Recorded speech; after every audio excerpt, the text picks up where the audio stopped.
Ahí pueden ver el documento compartido, chicos. Sí, profe. Bueno, perfecto.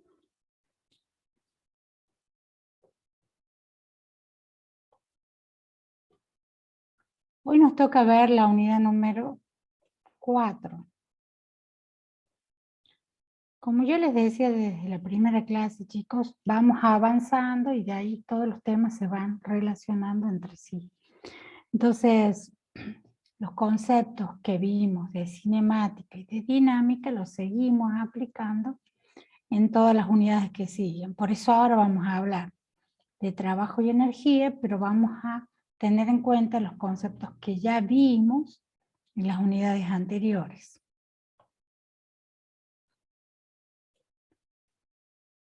Acá definimos qué es el trabajo y definimos dos tipos principales de energía. Energía mecánica, la energía cinética y la energía potencial. ¿Sí? Y en función de ella vamos a definir la ley de conservación de la energía. Eso es lo que abarca esta unidad número 4. No es muy larga. En realidad en lo conceptual y en los desarrollos de ecuaciones y fórmulas también. No es larga, solo que tiene toda la aplicación, o sea, todos los problemas que vimos anteriormente de cinemática y de dinámica, le podemos aplicar estos nuevos conceptos de trabajo y energía y calcular la energía que está en juego cuando hay un movimiento y cómo es, y analizar cómo es y de qué tipo es la energía. Por eso es que avanzamos, continuamos avanzando con los temas, con los nuevos conceptos.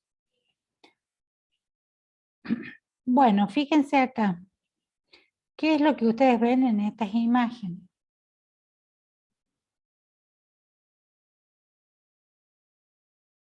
¿Qué es?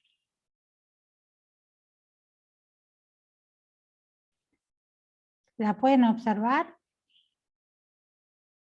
Es un trabajo, o sea, una fuerza aplicada y que provoca desplazamiento. Bueno, a ver. ¿Quién está aplicando la fuerza? La persona ahí, o sea, el dedo ese. Claro, la mano, el dedo. Ajá, bueno.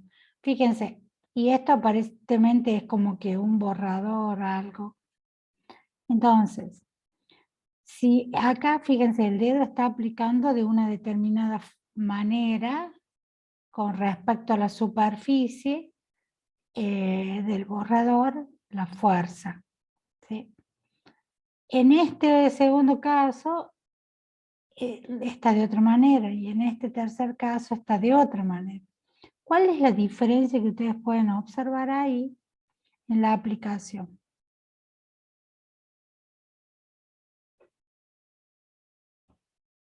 En la aplicación del dedo de esta mano acá. Dirección de la fuerza. Como el ángulo de aplicación. Exacto, porque dijimos que la fuerza es un vector, ¿sí? Por lo tanto tiene módulo, dirección, sentido, punto de aplicación. Entonces, importante ver acá que la fuerza puede ser el módulo exactamente la misma, la que hace el dedo, pero tiene distinta dirección y el sentido va cambiando de acuerdo a la dirección. Entonces, si yo aplico de esta manera, es como que está formando con esta superficie un ángulo de este lado que puede ser de 45 grados, 60 grados. En este ya es menor el ángulo. Si lo mido desde el eje positivo es mayor, ¿no? Entonces, y en este está formando como que 90 grados, ¿no? Como que es perpendicular. Entonces, el efecto que va a tener esta fuerza sobre el borrador es diferente. ¿Sí? A ver, cuéntenme qué pasa en este que la fuerza está a 90 grados. ¿Qué es lo que ustedes piensan que va a suceder? ¿El borrador se mueve o no se mueve? No, No, profe. No se mueve sobre la horizontal, exactamente, o sea, no se mueve sobre este riel que desliza el borrador, ¿sí? O sea, puede ser la misma fuerza, pero según cómo esté aplicada, voy a tener o no un efecto. Entonces, en este otro caso y en este, ¿en cuál piensan que se va a mover más fácilmente?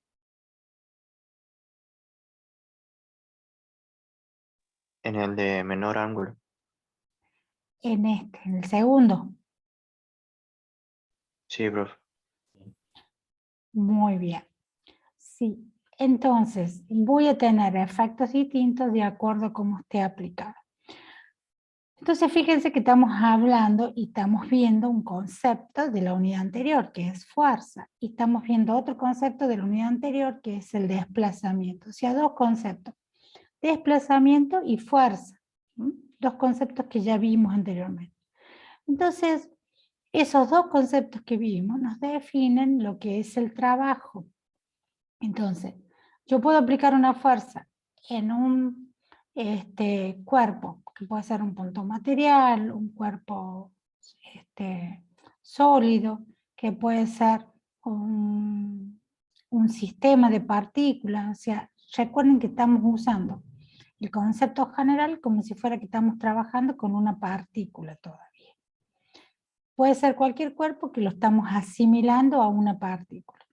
Entonces, y el efecto que va a tener, si yo lo aplico con esta fuerza, se va a desplazar, yo le aplico la fuerza, se va a desplazar una determinada distancia. Si le aplico de esta otra manera, se va a desplazar una distancia mucho mayor. Y si lo aplico de esta manera, no se va a desplazar. Y es la misma fuerza. Solo que el efecto es diferente. Entonces, ya estamos en condiciones de definir este nuevo concepto, que es el concepto de trabajo. Una fuerza aplicada sobre un cuerpo va a producir, puede o no producir un desplazamiento del mismo. Si produce ese desplazamiento, entonces se está realizando trabajo. O sea que siempre que yo tengo una fuerza aplicada, si el cuerpo se desplaza, tengo trabajo. ¿Queda claro? Sí, profe. Y como la fuerza es un vector, puede estar formando distintos ángulos con la dirección del desplazamiento. Entonces el efecto puede ser diferente. Por ejemplo, en este que ustedes ven acá, ¿sí? La fuerza está a un ángulo que podemos decir 45 grados, ¿no? Como es un vector y la superficie de deslizamiento es horizontal, entonces voy a descomponer este vector fuerza en dos. Una es horizontal y otra vertical. ¿Sí? Está bien, ¿no? Siempre que tengo una fuerza en un sistema de coordenadas o en el plano, la voy a poder descomponer esta fuerza en los dos ejes. Entonces, esta componente horizontal va a ser la que forma el cateto adyacente del ángulo. Entonces, fuerza por coseno del ángulo. Mientras que esta componente vertical, en el sentido del eje de las ordenadas, va a ser la que forma el cateto opuesto al ángulo. Entonces, fuerza por seno del ángulo. Entonces, pregunto, ¿la componente vertical está produciendo algún efecto en este cuerpo? No, profe. Normal, profe, ¿no? Es como si fuera la normal, exactamente. Entonces, no está produciendo ningún efecto si el cuerpo se está desplazando solamente en el sentido del eje de las X, porque acá está el cuerpo en su primera posición y acá lo tenemos en la segunda posición cuando se desplaza.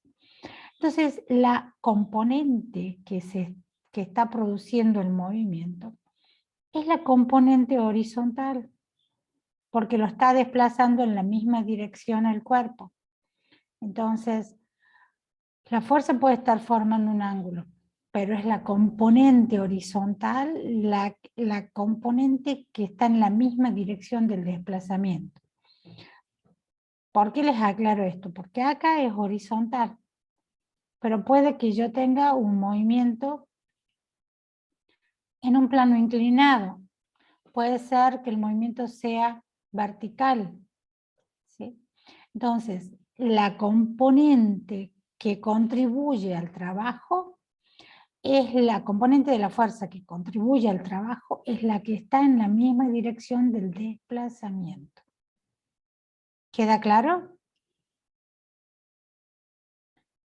Es esta F por el coseno en este caso, ¿sí? En la misma dirección del desplazamiento, que es el delta de R que tenemos indicado acá en el grafiquito, ¿sí? Entonces, si nosotros analizamos todas las fuerzas que están actuando en este cuerpo, vamos a tener que está actuando el peso, que es hacia abajo, y está actuando la normal, que es hacia arriba. Entonces, en este caso, esta fuerza vertical, o sea, al descomponer, es la normal.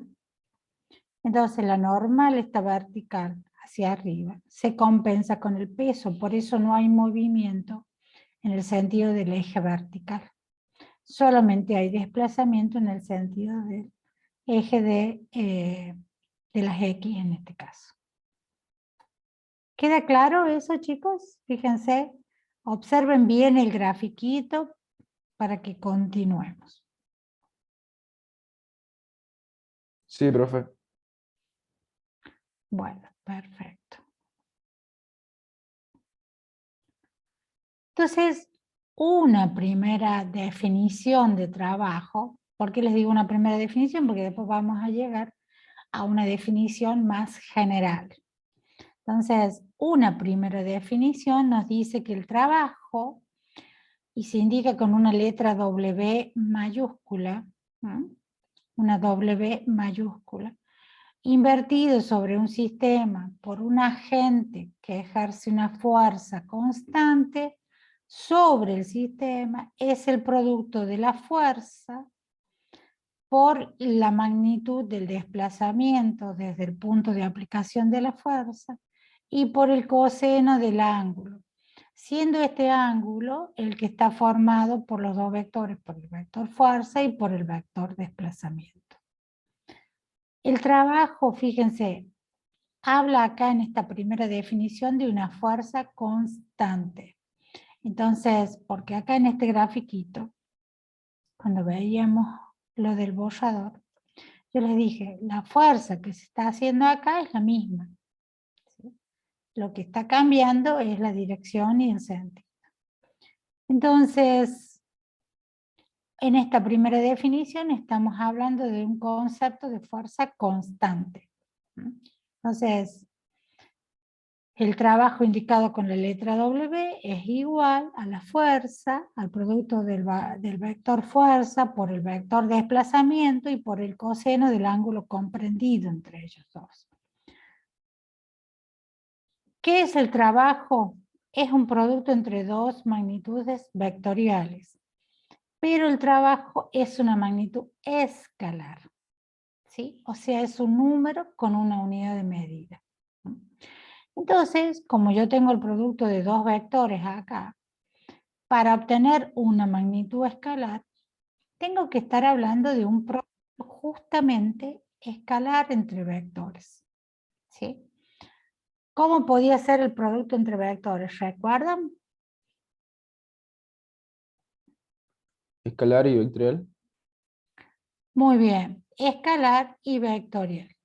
Entonces nosotros acá estamos hablando de producto escalar, porque el resultado me da un escalar. Un escalar y unido a su magnitud.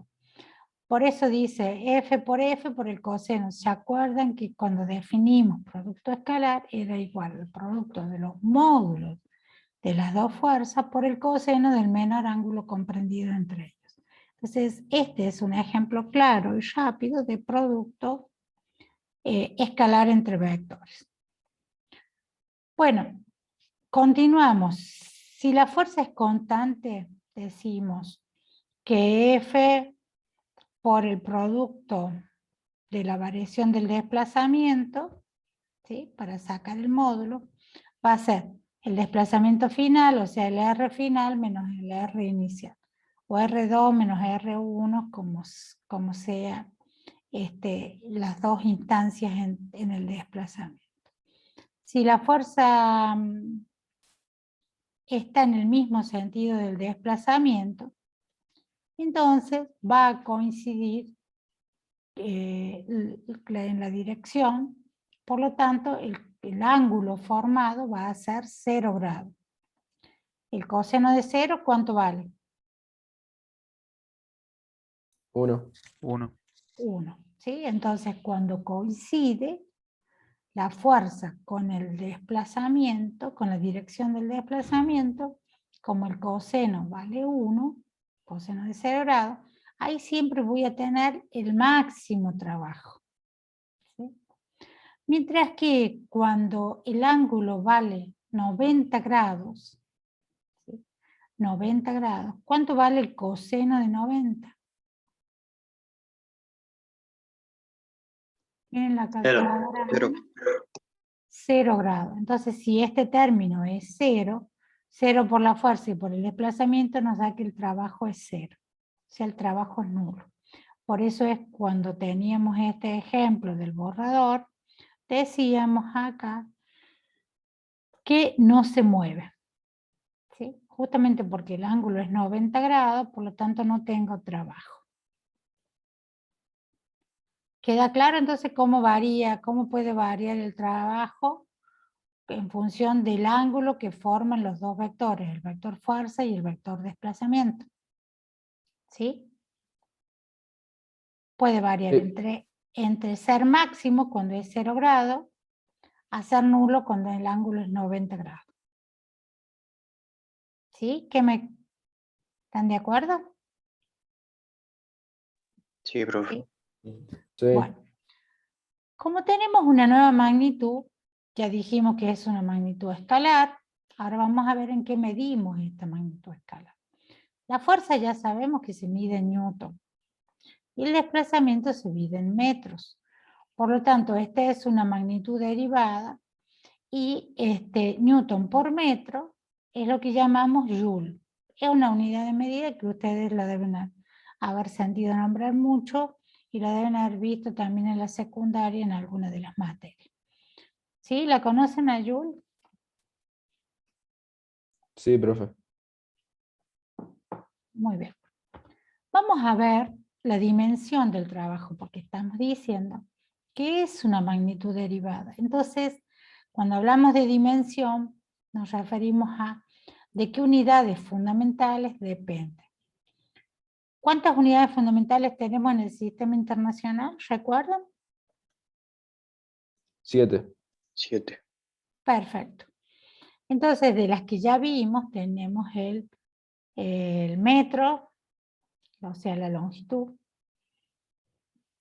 tiempo, ¿qué más? Y masa. ¿De Masa. acuerdo? Masa, exacto. O sea, 3 magnitudes fundamentales que ya definimos en los conceptos anteriores. Entonces, como acá ustedes pueden observar en esta ecuación. Trabajo igual a fuerza por distancia. ¿Sí? Entonces, la fuerza, por la segunda ley de Newton, es masa por aceleración. Reemplazamos masa y aceleración. Entonces, tengo masa por aceleración por distancia. La masa la medimos en unidad de masa. ¿Sí? La aceleración la medimos en longitud sobre tiempo al cuadrado. ¿Se acuerdan que era metros sobre segundo al cuadrado? Entonces ponemos longitud sobre tiempo al cuadrado. Y la distancia también la medimos en longitud. Entonces en el numerador tenemos longitud por longitud, sería longitud al cuadrado. Entonces, ¿cuál es la dimensión del trabajo?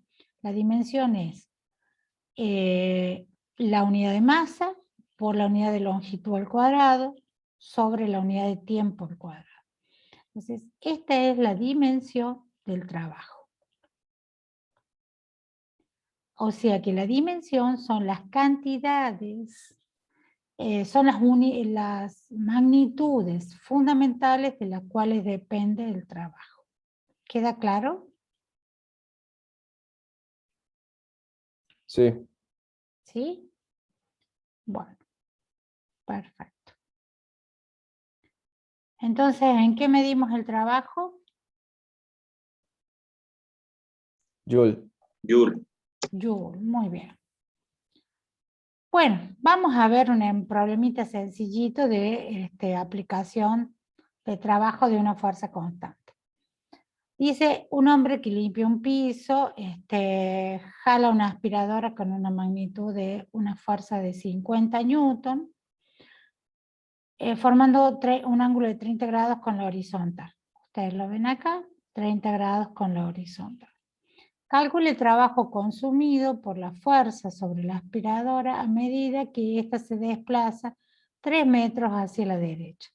O sea, acá considerando que el desplazamiento es en línea recta, digamos, porque lo hace sobre la derecha solamente. O sea que nos está dando una dirección de movimiento.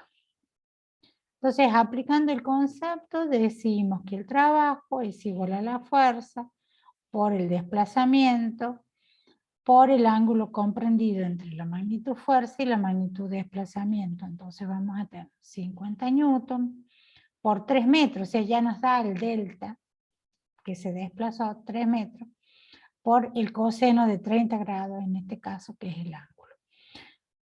Haciendo esos productos nos da acá 130 joules. Coseno de 30, calculamos, por 3 y por 50, 130 joules. ¿Sí? Si nosotros observamos en este grafiquito las fuerzas que están aplicadas sobre la aspiradora, aparte de la fuerza que está tirando el hombre, tenemos el peso de la aspiradora que se anula con el normal que está hacia arriba.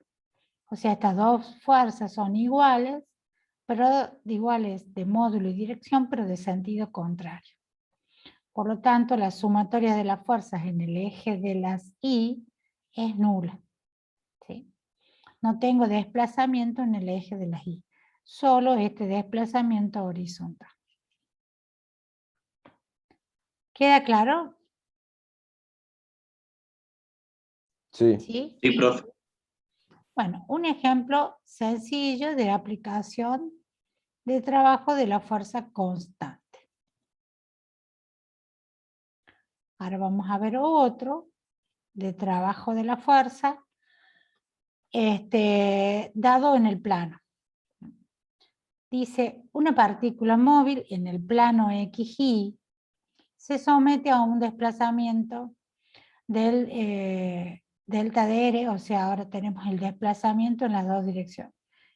Y nos da el vector 2i más 3j. Metros, porque se desplaza, el desplazamiento lo medimos en metros. Cuando una fuerza constante, que también está dada como vector, 5i más 2j newton, actúa sobre la partícula. Y pide primero calcular las magnitudes de la fuerza y el desplazamiento de la partícula. Magnitud de la fuerza y desplazamiento de la partícula. Entonces, como nosotros tenemos la fuerza dada en el plano con un vector, ¿sí?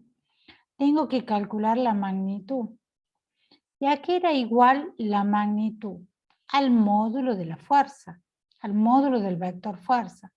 Entonces, ¿cómo calculo el módulo si yo conozco las componentes? Acá está. Podemos hacer directamente aplicando Pitágoras o directamente lo que nosotros vimos en álgebra. El módulo de un vector es igual a la raíz cuadrada de la suma de los cuadrados de cada una de las componentes. ¿Recuerdan? Sí. Entonces, el módulo de la fuerza en este caso tiene dos componentes. Una componente en el eje de las X y una componente en el eje de las Y. Por eso dice 5i más 2j. ¿Sí? Entonces va a ser 5 al cuadrado más 2 al cuadrado y la raíz de eso. Eso me está dando 5,4 newton. Entonces les pide la magnitud de la fuerza y la magnitud del desplazamiento de la partícula. Entonces voy a sacar la magnitud del delta de R también. delta de R va a ser el delta de R en X al cuadrado más el delta de Y al cuadrado, raíz de todo eso. Entonces el vector en R era 2 al cuadrado más 3 al cuadrado, raíz de todo eso nos da 3,6 metros. Entonces ya tenemos calculado el módulo de estos dos vectores. Como nos dice que la fuerza es constante, entonces ahora continuamos con el segundo punto que nos pide. Calcule el trabajo consumido por la fuerza en la partícula. Entonces el trabajo va a ser ponemos la W del trabajo por el producto escalar de la fuerza por el delta de R. La magnitud de la fuerza dada por la ecuación 5I más 2J Newton por el vector desplazamiento que es 2I más 3J metros. Como es un producto escalar, ¿a qué era igual el producto escalar? Si yo conocía las componentes. ¿Se acuerdan? ¿Era igual a qué? ¿A qué era igual? ¿Cómo puedo resolver este? Esto es como que yo tengo dos binomios, ¿no? ¿No era multiplicar, por ejemplo, X con X y Y con Y? Exactamente. Fíjense, acá, ¿ustedes logran ver esto? ¿Se ve bien? Acá fíjense lo que hace, como yo tengo dos binomios, puedo aplicar propiedad distributiva. 5 por 2 más 5 por 3, 2 por 2 más 2 por 3, que es lo que hace acá. Aplica solamente propiedad distributiva. Y le da 5 por 2, 10, más 5 por 3, 5 por 3 como producto escalar, ¿no? Sería I por J, que me da 0, porque sería el coseno de 90 grados. 2 por 2, que es J por I, que me da 0, porque también es el coseno de 90 grados. Y 2 por 3, 6, por el coseno de 0, porque J por J sería 0 grados. O sea, acá aplica propiedad distributiva directamente. Esto es lo que nosotros hicimos en álgebra para poder justificar que directamente podemos calcular el producto escalar como el producto, la suma del producto de las componentes homólogas. Entonces decimos directamente 5 por 2, como está acá, más 2 por 3. 5 por 2 es 10, más 2 por 3 6, entonces tengo los 16 joules. ¿Sí? Como vos decías, es directamente. Directamente. Entonces acá tenemos un pequeño grafiquito para que veamos que también el trabajo lo podemos graficar. ¿Sí? Entonces, ¿qué vamos a graficar? Las magnitudes que forman y definen el trabajo. Entonces, en el eje de vertical voy a medir la fuerza y en el eje horizontal voy a medir el desplazamiento. Entonces, la fuerza medida en el eje vertical, como la fuerza es constante, marco el punto donde tengo la fuerza, el valor de la fuerza. Y luego en el eje horizontal marco el punto del delta de R que me da. Entonces, fíjense que me dio F 5,4, entonces lo marco acá. Y 3,6 el delta de R. Acá lo hicimos, está un poco más grande el desplazamiento, pero lo importante es esto. La fuerza es constante, por lo tanto, su gráfica es una horizontal. ¿Estamos de acuerdo? Es una fuerza constante, es la gráfica de una función constante. ¿Lo ven? Sí, profe. Sí. ¿Sí? Bueno. Y la distancia que se desplazó, que es el delta de R, que lo tengo marcado acá, cuando nosotros hacemos el producto de la fuerza, que es esta altura, por la base, que es la distancia, marcado se marca este rectángulo que tenemos acá, que es igual ese producto que estamos haciendo de fuerza por distancia a base por altura. Lo que significa que estoy midiendo el área del rectángulo. Por lo tanto, el trabajo me está indicando el área del rectángulo. O sea, el trabajo siempre va a quedar medido. O sea, el escalar me está dando el área de este rectángulo. O sea que estos 16 joules que yo tengo acá de trabajo sería la superficie o área de este rectángulo que tienen pintadito acá. Esto lo podemos ver claramente para este caso donde tenemos una fuerza constante. ¿Les queda claro, chicos? ¿Sí? Sí, profe. Sí, profe. Muy bien. Entonces ahora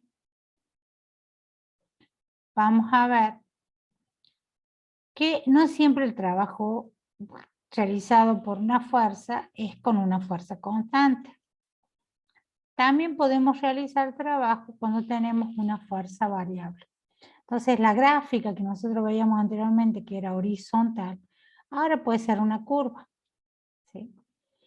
Entonces cuando graficamos voy a tener la fuerza que es variable, el desplazamiento o longitud en el eje de las X, y voy a tener la curva.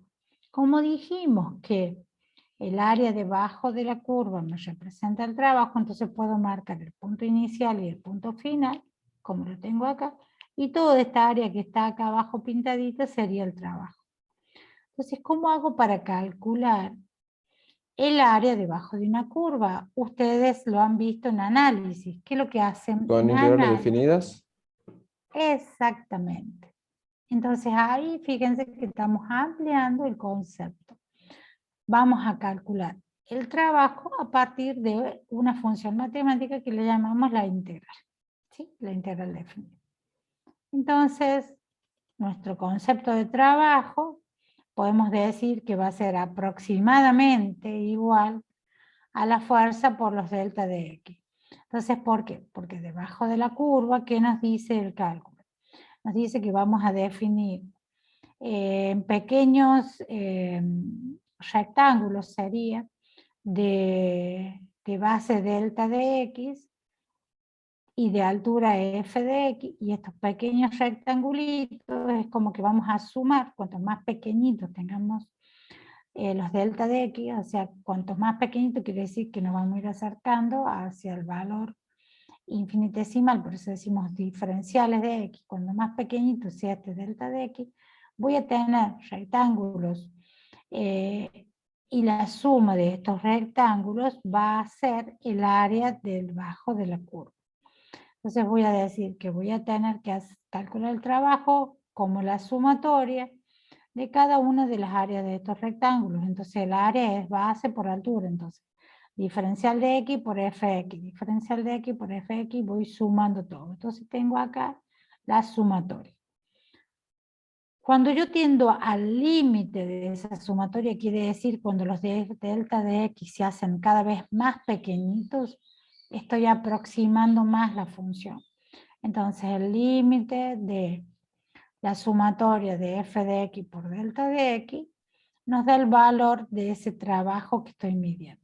Ese límite de la sumatoria es lo que llamamos la integral definida. Entonces el símbolo de integral entre el punto inicial y el punto final del desplazamiento de f de X por diferencial de X, que sería la función de la fuerza por el desplazamiento. Entonces esta es nuestra ecuación general del trabajo. Nuestra ecuación general del trabajo. Fíjense que dimos una primera ecuación antes cuando la fuerza es constante. Y en esta ya estamos generalizando. Ecuación de general del trabajo, tengo la integral. ¿Qué pasa si yo tengo fuerza constante? Entonces, la integral, esta ecuación general me permite calcular el trabajo, y sí, porque nosotros sabemos del concepto de matemática que si yo tengo un valor constante, sale fuera del signo integral. ¿Es así? Sí. Sí, sale. Sí, La pasa fuerza a la izquierda. Claro, la fuerza saldría fuera del signo integral y me quedaría la integral del diferencial de X. Y la integral del diferencial de X sería el valor final menos el valor inicial, o sea, el delta de X.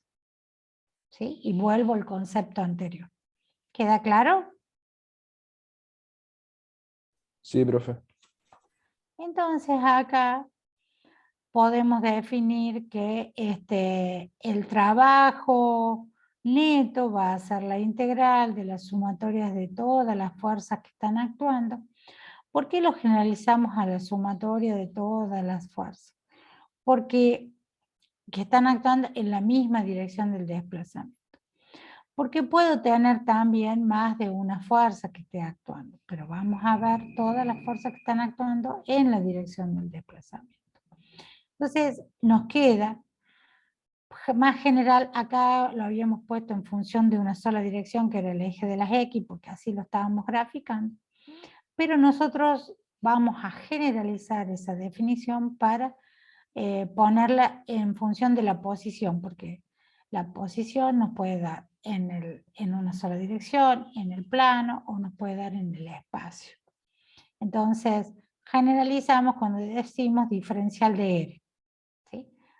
Si estamos en una sola dirección, el diferencial de R va a ser diferencial de X. ¿Sí?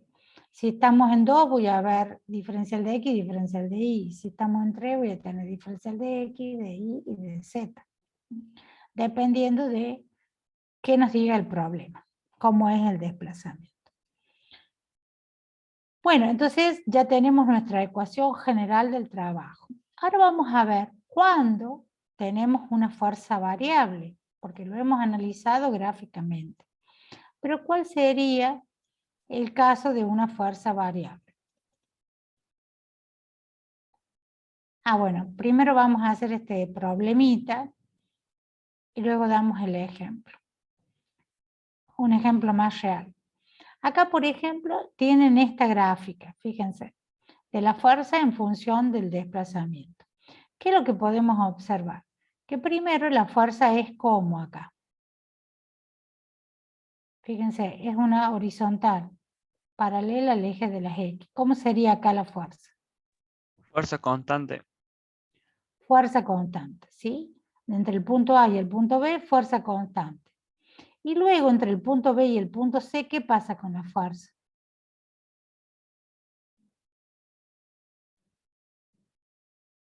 ¿Qué pasó con la fuerza ahí?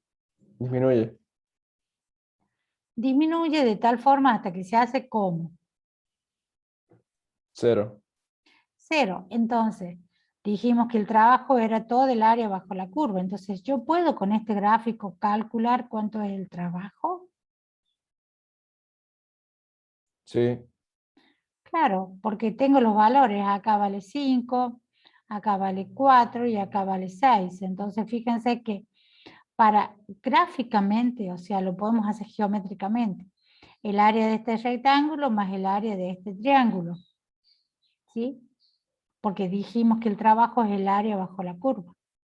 Entonces, ¿cómo calculo el área de este rectángulo? Directamente. ¿Cómo qué? Base por altura. Exactamente. Entonces sería 4, que es la base, por 5, que es la altura, que está hecho acá. 5 por 4, 20 joules. ¿Y el área del triángulo cuánto es? ¿Recuerdan? Base por altura sobre 2.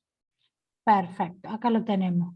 Un medio de la base, que en este caso es 2, porque es 4 a 6, entonces 2. Y la altura, que también es 5, entonces tengo que vale 5 joules. Entonces mi trabajo total sería la suma de los 20 joules más los 5 joules, que nos da los 25 joules. ¿Se dan cuenta, chicos?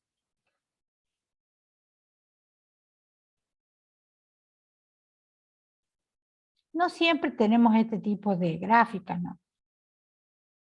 Entonces, vamos a ver. Profe, ¿por qué multiplica por un medio?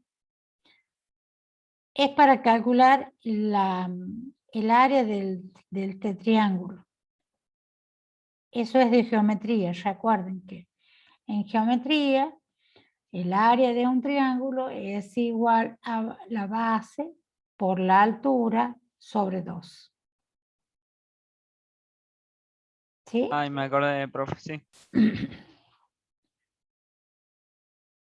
Ese es un concepto de geometría que ya lo traen desde de usarlo desde la primaria. un ejemplo les decía que vamos a ver de trabajo de una fuerza variable.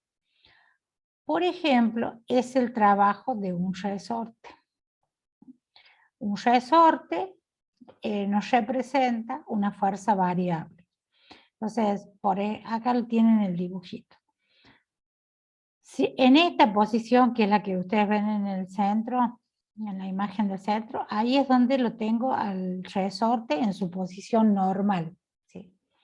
Si le aplicamos una fuerza hacia el eje de las X positivo, vamos a tener que se estira hasta en este primer gráfico, ¿no? Le producimos un estiramiento. Si nosotros dejamos de estirar, automáticamente la fuerza vuelve a su posición original. ¿Sí? O sea, lo hemos estirado al resorte y vuelve a su posición original. Si nosotros acá después comprimimos el resorte, como en esta posición que tenemos acá, en la parte C, cuando lo comprimimos y soltamos, automáticamente vuelve a su posición original. Entonces, siempre el resorte lo podemos estirar o lo podemos comprimir y va a volver a su posición original. Esto es porque el resorte responde a la ley que llamamos ley de Hooke. Nosotros 2 unidades más adelante vamos a estudiar bien esta ley. ¿Qué nos dice Hooke? Que la fuerza para estirar o comprimir un resorte siempre es proporcional al delta de X que se desplazó desde su posición original. O sea, este delta de X entre la posición original 0 y la posición X1, pongamos acá, entre la posición 0 y la posición X2, en este caso que se comprime. Entonces, la fuerza es directamente proporcional a este delta de X.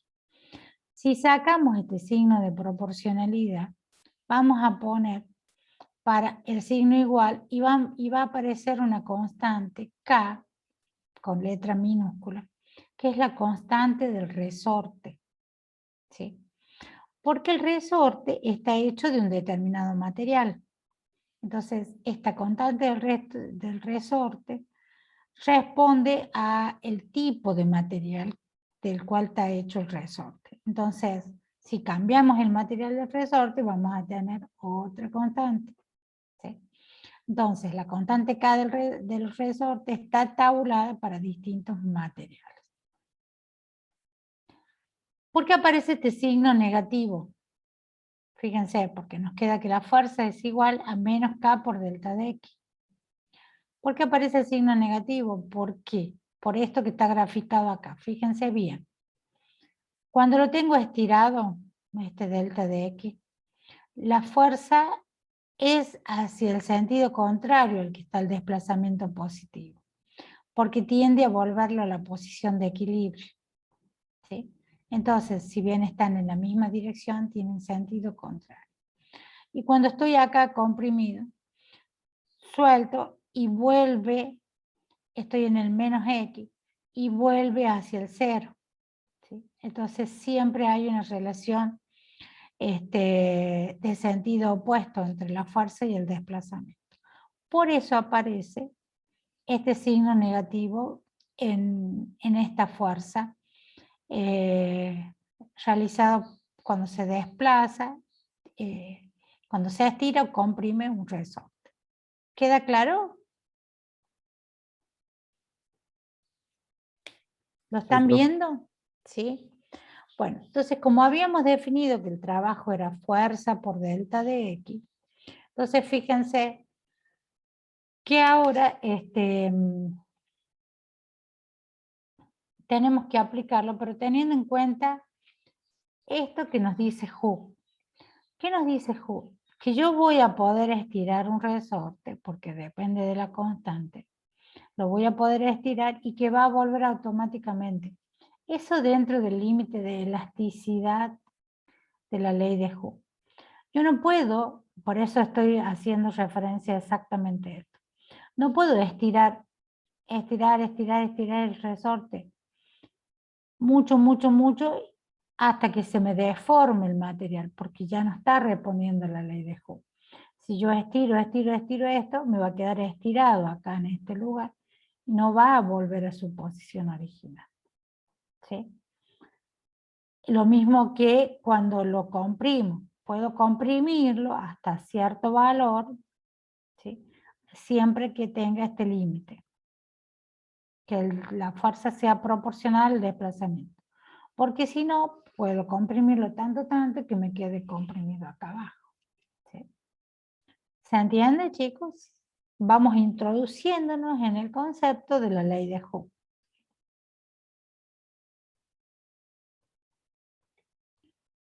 Entonces acá tenemos la grafiquita. ¿Sí? La fuerza que estamos aplicando y en el eje de las X el desplazamiento. Entonces, cuando yo estiro el resorte para este lado, voy a tener que la fuerza es directamente proporcional, por lo tanto, si es directamente proporcional, es una línea recta, o sea, responde a la ecuación de una recta. Fuerza igual a A por X sería. El A acá nos está representando, ¿se acuerdan de la ecuación de una recta? Decíamos I igual a A por X más B. En este caso no tenemos el B, es directamente I igual a A por X. En el punto central es cuando pongo la posición 0 del resorte, o sea, el equilibrio natural del resorte. Cuando estiro, estoy en esta parte de abajo, porque responde a menos K por X. Y cuando comprimo, estoy en esta otra parte de arriba que responde al menos X, a la posición menos X negativa. Entonces, siempre, sea de este lado o sea de este lado, voy a estar realizando un trabajo. Y bajo la curva, que en este caso es una recta, nos da el área de ese trabajo. Entonces acá, por ejemplo, lo tenemos al triangulito pintado en la parte superior del eje de las X. Si lo hiciéramos acá abajo, marco la recta y lo tengo pintado hacia abajo. Siempre es una curva, es un área. Por integrales sabemos que no podemos integrar entre negativo y positivo, porque estos dos triángulos, ¿qué pasaría con estos dos triángulos? Si yo integro positivo e integro la parte positiva y la parte negativa, ¿qué pasaría? Sería 0 Nos el daría área 0. neta. Claro, se anularía. Entonces, si yo quiero saber, lo que voy a hacer es calcular uno por un lado y otro por otro y sumar las dos áreas. ¿Sí? Así lo resolvemos también en integrales. Por eso acá lo hacemos de esa misma manera. Entonces, si vemos este triángulo, entre el 0 y este valor de X que se estiró, tengo mi máximo estiramiento X. Y esta altura, recuerden que esta es la fuerza variable y esta altura va a ser el valor de la fuerza. Entonces esta altura es K por el X, porque dijimos que la fuerza acá, la fuerza vale K por X. ¿Sí? Entonces, esta altura es K por X y esta base es X. Como dijimos que el trabajo es el área del triángulo, en este caso, definimos el área del triángulo como un medio de la base, que es X, por la altura, que es K por X. Entonces me queda un medio de K por X al cuadrado. Entonces, este es el área aplicando el concepto de geometría. Un medio de la base por la altura. ¿Se entiende? ¿Sí? Sí. Ahora lo hacemos aplicando la integral. Entonces dijimos que el trabajo era la integral de la fuerza por el diferencial de X entre X inicial y X final. F por diferencial de X, como la fuerza es la fuerza del resorte, es igual a menos K por X. Por diferencial de X. Sacamos el paréntesis y tenemos menos K por X por diferencial de X. K es constante. Entonces sale fuera del signo integral y acá lo tenemos fuera del signo integral. Entonces tengo que la integral me quedó de x por diferencial de x. Y esta es una integral notable que ustedes la tienen en la tabla, sería como x a la 1. La integral de x por diferencial de x sería x a la 1 más 1 sobre 1 más 1. ¿Es así? Sí, profe. Bueno, muy bien. Entonces tengo, ahí aparece el 2 de acá. Un medio, lo separo, ¿no? Un medio de k por x al cuadrado. ¿Sí? Recuerden que el signo negativo nos está dando el valor de la dirección. Si voy a estar en la parte de arriba o en la parte de abajo, el valor es el mismo. Entonces el trabajo va a ser un medio de k por el x al cuadrado, y el x al cuadrado va a venir dado por el valor final menos el valor inicial. ¿Sí? Entonces, ahí aparece, teniendo en cuenta el signo, el trabajo. Si el trabajo es sobre el medio o sobre el sistema. Entonces, si nuestro sistema es... ahí aparece el trabajo de medio y sistema. Entonces, aquí llamamos medio y aquí llamamos sistema. Entonces, nuestro sistema va a ser el resorte y nuestro medio va a ser el ambiente. ¿Sí? Entonces, si nosotros hacemos trabajo, cuando el sistema hace trabajo sobre el medio, el trabajo va a ser positivo. Y cuando el medio hace trabajo contra el sistema, el trabajo va a ser negativo. Entonces, esta es una convención de signos, ¿sí? O sea que después también se aplica la misma convención de signos cuando estemos en la unidad de termodinámica. Esta convención de signos ustedes la pueden haber visto en química. En química general llegaron a ver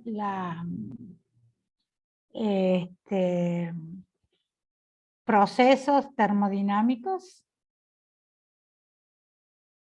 Cuando se libera energía, recibe energía. Ajá, sí. ¿Llegaron a ver eso? Sí, profe. Esta es la misma convención de signos. Que por eso les digo que es como una convención de signos para que se usa ya establecido. Entonces yo voy a calcular el valor absoluto del trabajo y voy a tener en cuenta esta convención de signos para ponerlo si es positivo o negativo. O sea, no quiere decir que tengo un trabajo negativo. ¿Sí? No existe un trabajo negativo. El signo me dice si el trabajo es en contra del medio o sobre el medio. ¿Se entiende? Sí. Sí, profe. Bueno. Bueno, una vez que definimos el concepto de trabajo, entonces vamos a definir que una relación con respecto al tiempo, porque yo puedo realizar el trabajo y voy a medir si tengo un rendimiento o no adecuado, rendimiento adecuado o no. Entonces, para poder definir eso, voy a introducir este nuevo concepto que es el concepto de potencia. Entonces, yo puedo realizar trabajo, pero en la unidad de tiempo. El trabajo sobre la unidad de tiempo nos da la potencia. Ustedes están familiarizados con el concepto de potencia. ¿Sí o no? Sí. Han escuchado más hablar de potencia. Entonces, esto es el trabajo por unidad de tiempo. Entonces, ¿en qué medimos la potencia? También la potencia es una escalar, la medimos en joule por segundo. Esa unidad, joule por segundo, es lo que llamamos vatios, con W, vatios.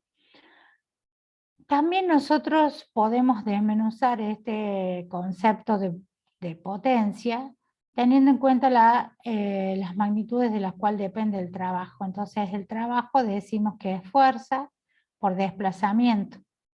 Entonces, reemplazando acá el trabajo fuerza por desplazamiento, nos queda en el numerador fuerza por desplazamiento y en el denominador tiempo. Entonces ahí, desplazamiento sobre tiempo, que es lo que es velocidad. ¿Sí? Entonces podemos también calcular la potencia como la fuerza por la velocidad. ¿No? Entonces, de acuerdo a qué nos diga el sistema, a qué nos diga el problema, puedo aplicar el concepto de potencia de esta manera o puedo aplicarlo de esta otra, teniendo en cuenta la fuerza y teniendo en cuenta la velocidad del desplazamiento. ¿Queda claro? Yo a eso me acuerdo que lo había visto como HP a la potencia.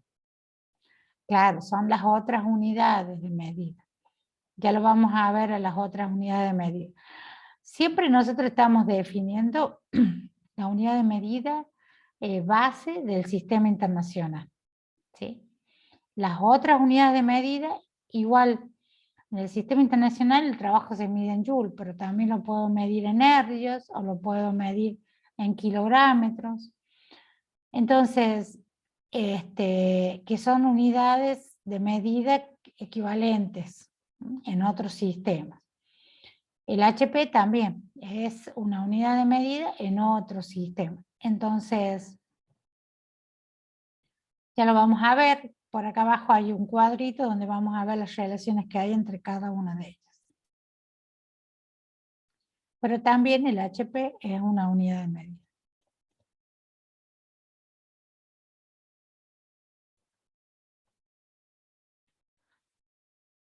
Bueno, acá tenemos un ejemplo de trabajo cuando tenemos varias fuerzas. Ustedes vieron en dinámica que nosotros cuando tenemos un sistema, tenemos que analizar todas las fuerzas que están actuando en ese sistema. Cada una de esas fuerzas que están actuando puede producir o no trabajo. Entonces acá este problema nos enseña cómo analizarlo cuando tenemos varias fuerzas. A ver, se los voy a leer el problema y luego lo vamos a ver en el grafiquito directamente. Dice, un granjero engancha un remolque cargado con leña a un tractor y lo arrastra 20 metros, o sea que ya nos está diciendo que tiene un desplazamiento. El peso total del remolque y la carga dice que es 14.700 newton. El tractor ejerce una fuerza constante de 5.000 newtons con una dirección de 36,9 grados sobre el horizontal, o sea que nos está dando el ángulo de la fuerza. Voy a tener una fuerza de fricción de 3.500 newtons, se opone al movimiento. Entonces pide calcular el trabajo realizado por cada una de las fuerzas que actúa sobre el remolque y el trabajo total del sistema. Entonces acá nosotros vamos a ver, tenemos el dibujito, ¿sí?, el ángulo de los 36 grados que está formando la fuerza de tire del tractor. Vamos a tener hacia abajo el peso, entonces en el sistema, en el diagrama de cuerpo libre, dibujamos el peso hacia abajo, que son los 14.700 newton. La fuerza de 5.000 newton que está haciendo el tractor, que está formando un ángulo de 36,9 grados. Y en el sentido contrario a la dirección, la fuerza de roce, que se opone al movimiento, de 3.500 newton. ¿Sí? Entonces, con el eje de las X horizontal, vamos a tener el ángulo θ de 36,9 y el ángulo que forma la fuerza de roce, que es de 180 grados. Y la normal. ¿Sí? Entonces, pide calcular el trabajo de cada una de las fuerzas. Entonces voy a tener que calcular el trabajo del peso, el trabajo de la normal, el trabajo de la fuerza de roce y el trabajo de la tensión del tractor. ¿Sí? Entonces, esas van a ser todas nuestras fuerzas que tenemos que calcular. La suma de todos esos trabajos me va a dar el trabajo total. Entonces, fíjense, si trabajamos con cada una de las fuerzas, podemos hacerlo directamente poniendo con el concepto de trabajo por fuerza por el coseno del ángulo comprendido. Entonces, si queremos calcular esta de la componente del peso, ¿sí? De la fuerza peso, ¿cómo sería? A ver, háganlo ustedes en sus hojitas con su calculadora. Sería, el trabajo sería ¿qué? La fuerza, 14.700 newton, por el desplazamiento, y el desplazamiento, ¿cuánto dijimos que era? 20 metros, por el ángulo comprendido. El ángulo comprendido entre esta fuerza peso y este desplazamiento sería el coseno de ¿cuántos grados? Si lo mido desde el eje de las X positivo, doy la vuelta y llego hasta acá. ¿Cuánto es? ¿Cuánto sería el grado? 270. 270 grados. Bien, perfecto. Entonces, si esa es en el sentido del eje vertical. Y en el sentido, o sea, vertical hacia abajo. Y en el sentido del eje vertical hacia arriba, ¿cuánto sería? La normal, ¿sí? por la fuerza de desplazamiento que estoy formando, ¿cuántos grados?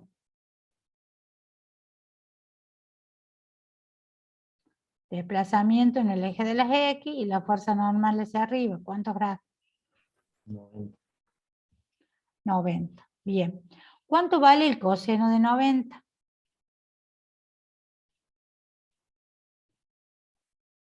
Cero. 0 se anularía. ¿Y cuánto vale el coseno de 270? Cero. 0. Entonces, el trabajo de la fuerza peso y el trabajo de la fuerza normal es 0. Entonces acá tienen el 0 y el 0 puesto. ¿Sí? Trabajo de la fuerza peso y trabajo de la fuerza normal. ¿Sí? Aplicamos. O sea que, si no, y es lógico. ¿Por qué? Porque si hacemos con el principio de Newton las sumatorias de las fuerzas en el eje de las Y, el peso y la normal tienen la misma dirección, el mismo módulo, la misma dirección y sentido contrario. Por lo tanto, la fuerza, la sumatoria de las fuerzas ahí es nula. ¿Sí? O sea, puedo aplicar el concepto puro de trabajo o puedo aplicar el concepto de las leyes de Newton y me va a dar 0 de las dos maneras, porque no tengo desplazamiento en el eje de la Y. ¿Queda claro eso? Sí. Sí. Bueno, entonces vemos qué pasa en el eje de las X. ¿Sí? Y entonces ahí tenemos una fuerza, que es la fuerza de roce, que se opone al desplazamiento. Entonces, a ver, calculemos el trabajo de la fuerza de roce. Sería la fuerza de roce, que son 3.500 newton, el desplazamiento, que son 20 metros, por el coseno de 180 grados. ¿Cuánto nos da eso?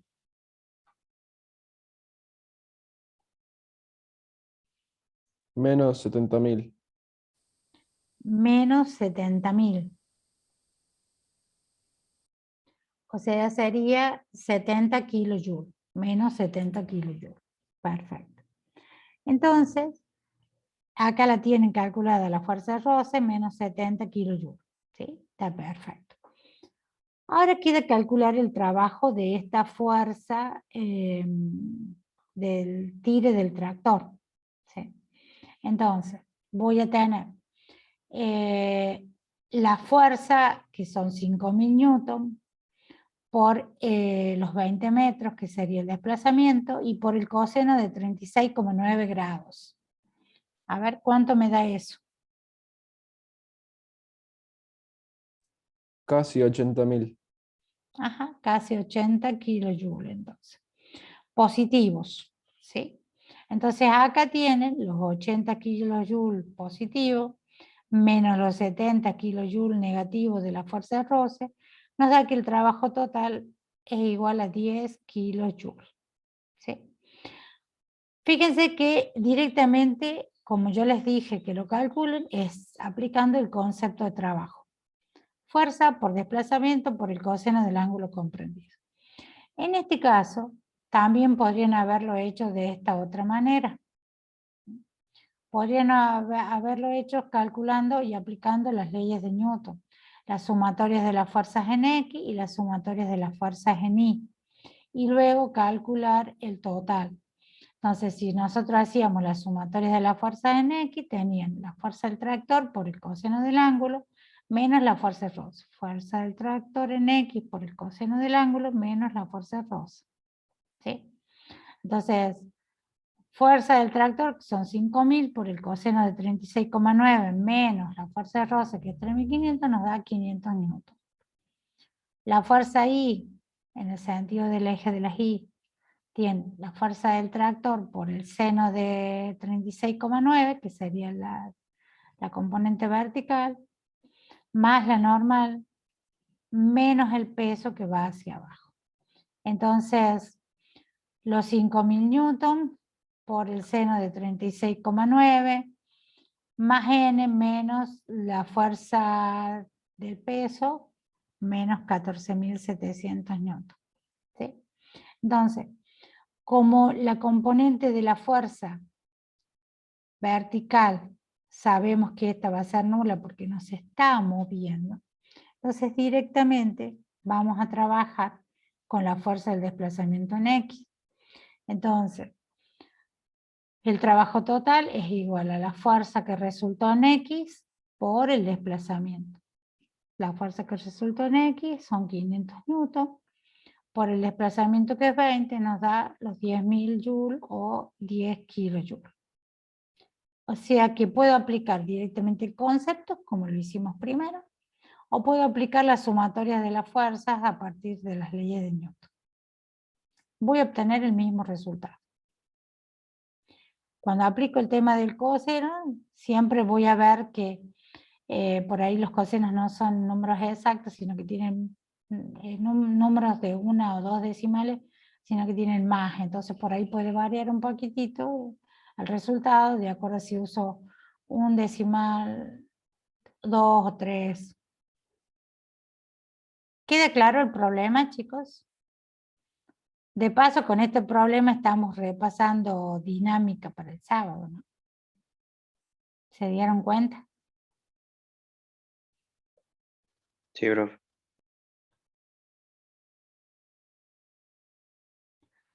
Bueno, ya hemos definido toda esta primera parte, el concepto de trabajo.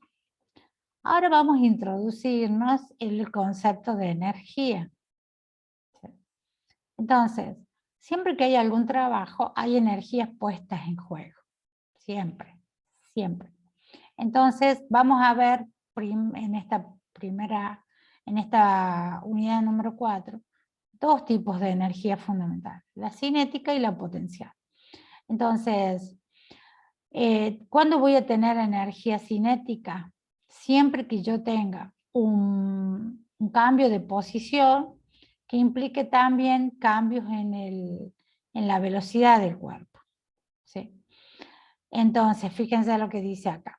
El trabajo total realizado por las fuerzas externas sobre el cuerpo se relaciona con el desplazamiento que tenga y con los cambios de su posición. Pero también está relacionado con los cambios de la rapidez con la que se mueve. Cuando hablamos de la rapidez, tenemos en cuenta que la rapidez era, ¿se acuerdan? El módulo de la velocidad. Al módulo de la velocidad le llamábamos rapidez. ¿Recuerdan eso? Sí. Pregunta del sábado, ¿no? Muy bien. Bueno, entonces, cuando el cuerpo, le aplicamos una fuerza a un cuerpo, el cuerpo se desplaza, ¿sí? Dijimos una delta de X, y realiza un trabajo. Pero si el cuerpo está en una posición dada, cuando se va desplazando, va adquiriendo una velocidad, ¿sí? Ya sea que lo empuje hacia un lado o lo empuje hacia el otro, voy a tener en cuenta ese cambio de velocidad. Si lo aplico a la fuerza en este sentido, dijimos que el trabajo era nulo, porque no, o sea, en el sentido de las ejes de las X era nulo. Si no, tengo movimiento en vertical. Entonces, veamos este caso. Primero, la fuerza del peso, la fuerza normal hacia arriba y la fuerza que lo está empujando en la misma dirección del desplazamiento. En este otro caso, se desplaza en una dirección, pero voy a tener una fuerza en el sentido contrario, que esta puede ser la fuerza de roce, la fuerza del peso, la fuerza normal. Y en este último caso,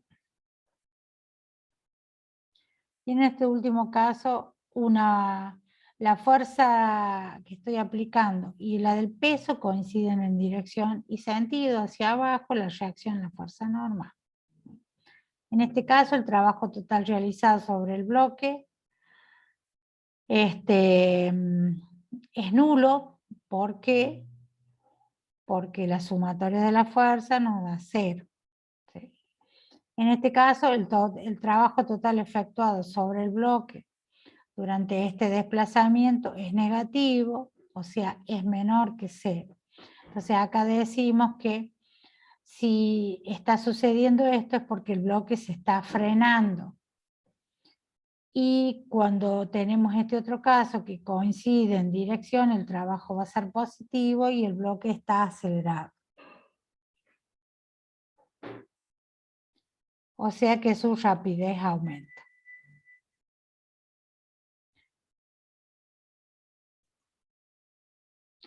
Bueno, como conclusión, cuando una partícula se desplaza, se acelera si el trabajo es positivo. Y se frena cuando el trabajo es negativo. Y se mantiene a rapidez constante, o sea, primera ley de Newton, si el trabajo es nulo.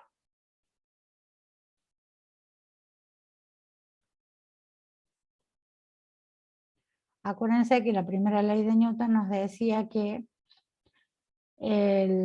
todo cuerpo está en movimiento rectilíneo uniforme, velocidad constante, o estaba en reposo absoluto.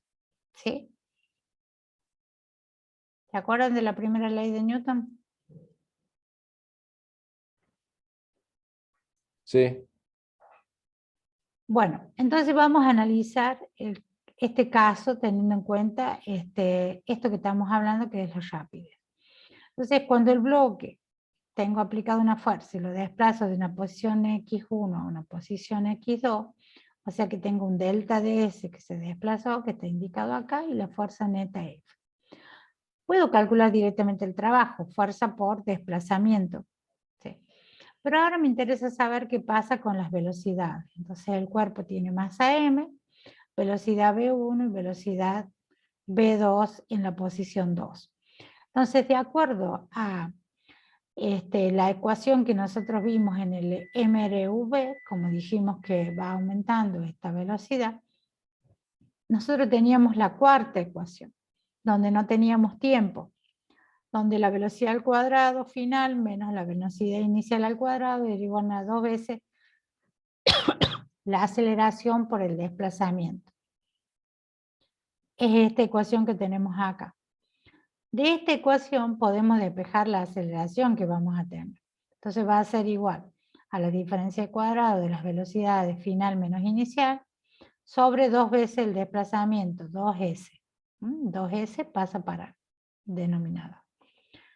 Como dijimos que la fuerza es masa por aceleración, podemos reemplazar directamente esta aceleración que hemos encontrado en función de las velocidades y nos va a quedar la masa por la diferencia al cuadrado de las velocidades sobre 2 por el desplazamiento. Si aplicamos propiedad distributiva acá y pasamos para el otro miembro el desplazamiento S, lo pasamos multiplicando a la fuerza, voy a tener esto que está acá. Fuerza por desplazamiento igual. y me quedó el 2 en el denominador. Entonces voy a tener 1/2 de la masa por la velocidad 2 al cuadrado, menos 1/2 de la masa por la velocidad 1 al cuadrado. O sea, despejé pasando el desplazamiento que está en el denominador multiplicando la fuerza al otro miembro. Y apliqué propiedad distributiva con respecto a la diferencia de las velocidades que tenía ahí. ¿Se entiende lo que hice? ¿Sí? ¿Lo están viendo? El despeje de fórmulas acá. Sí, profe. Fíjense que estos dos términos que me quedaron acá sería 1/2 por una masa y por una velocidad al cuadrado. Este otro término es 1/2 por la masa por otra velocidad al cuadrado. O sea, estos dos términos son idénticos. ¿Sí? O semejantes. Entonces, a partir de estos términos introducimos este nuevo concepto de energía cinética. Energía cinética que la podemos denominar de esta manera, como K, que en la mayoría de los libros figura como K, o a veces figura como E sub C, energía cinética, ¿sí? Con su índice. Esta va a ser el concepto de energía cinética, 1/2 de una masa por la velocidad al cuadrado. Entonces esto que tenemos acá sería, si vemos los subíndices de la velocidad, sería la energía cinética en la posición 2 menos la energía cinética en la posición 1. Entonces, fíjense, como de este lado tengo fuerza por desplazamiento, quiere decir que tengo trabajo W. Igual a la energía cinética 2, K2 menos K1. Entonces sería un delta de energía cinética. ¿Sí? Entonces podemos decir que tengo que el trabajo es igual a la variación de la energía cinética del sistema. Trabajo igual a variación de energía cinética del sistema. Entonces, esto es lo que llamamos nuestro principio de conservación de la energía. El trabajo que está realizando la fuerza externa me está compensando, me está haciendo variar la energía cinética del sistema. ¿Queda claro? También se llama teorema trabajo-energía cinética. Si yo quisiera calcular la energía cinética final del sistema, por ejemplo, puedo despejar la K2 igual al trabajo más la K1. Entonces, dependiendo de qué es lo que quiero calcular. ¿En qué medimos o cuáles son las unidades de medida de la energía cinética? Como tengo trabajo igual a la energía cinética, quiere decir que la energía también la mido en Joule igual que el trabajo.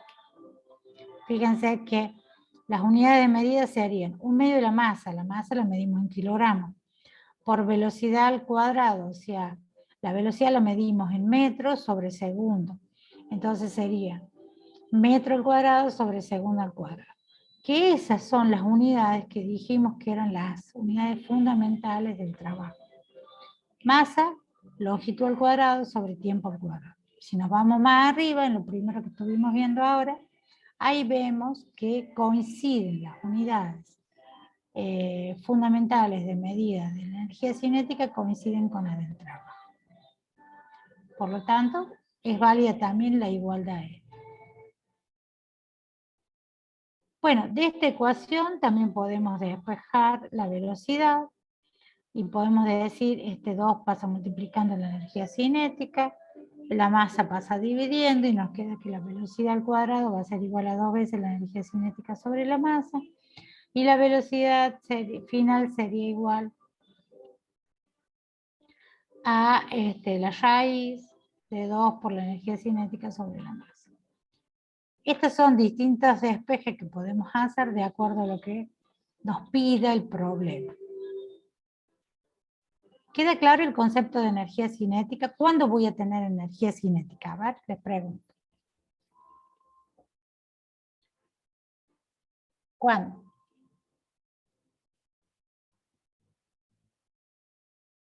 Díganme ustedes, ¿cuándo tengo energía cinética?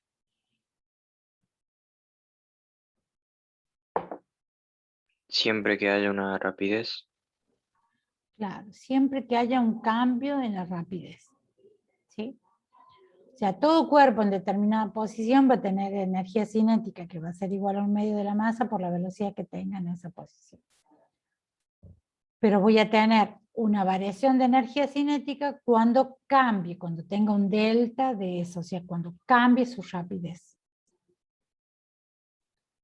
¿Sí? ¿Queda claro? O sea que siempre que voy a tener variación de energía cinética, voy a tener un cambio en la velocidad.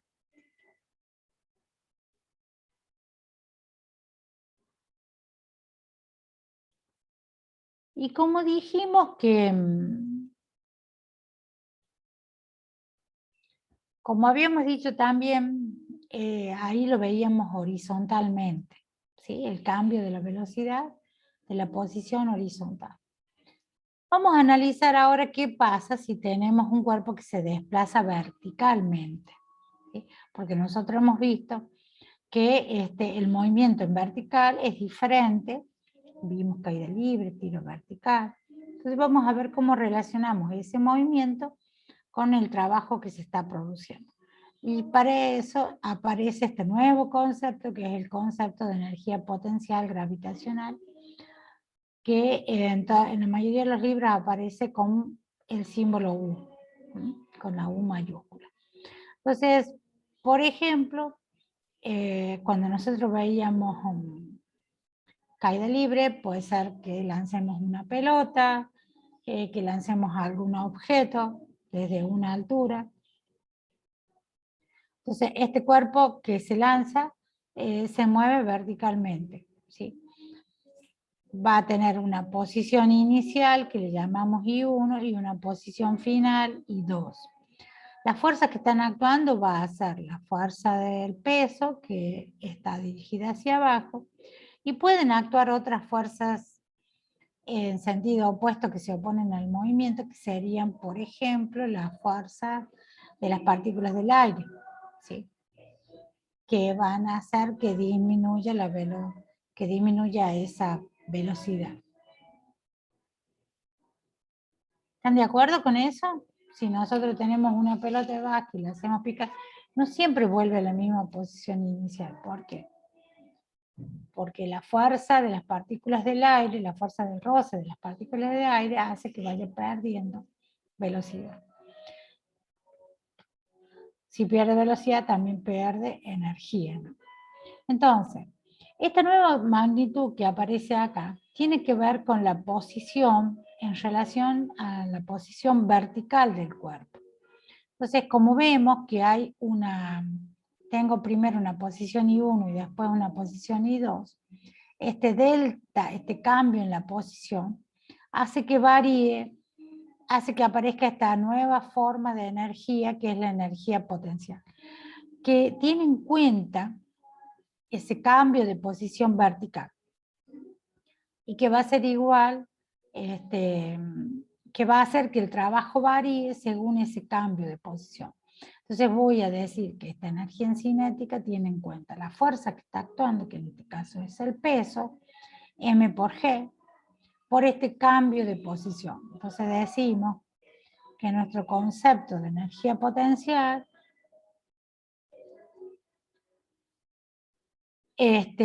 cuando tengo este cambio de posición, voy a tener el trabajo generado por esta fuerza de la gravedad, que estamos diciendo que es fuerza por desplazamiento.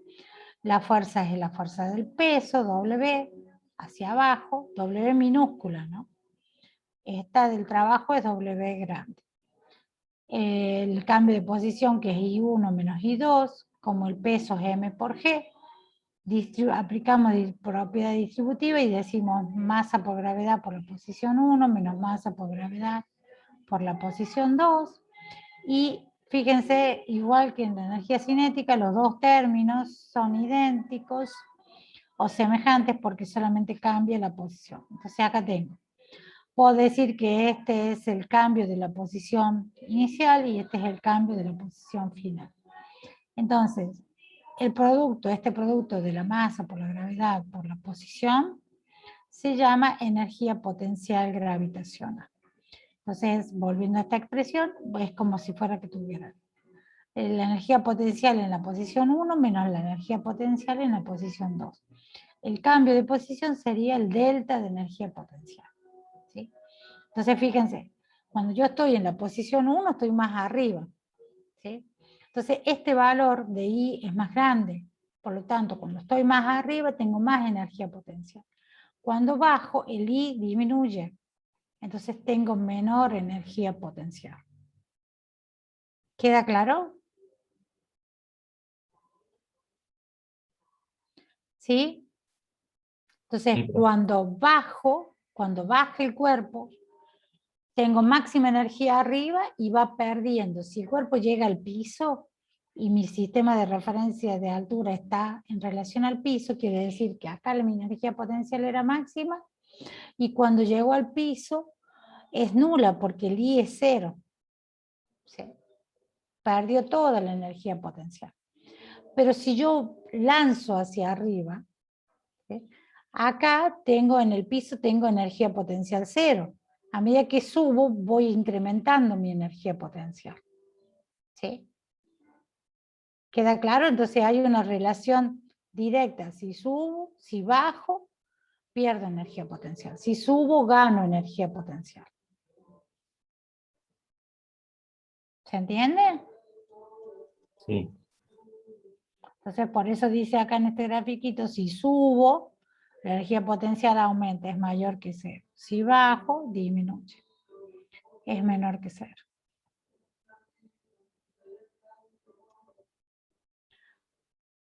Bueno, tanto la energía cinética como la energía potencial se llaman energías mecánicas, ¿sí? Energías mecánicas.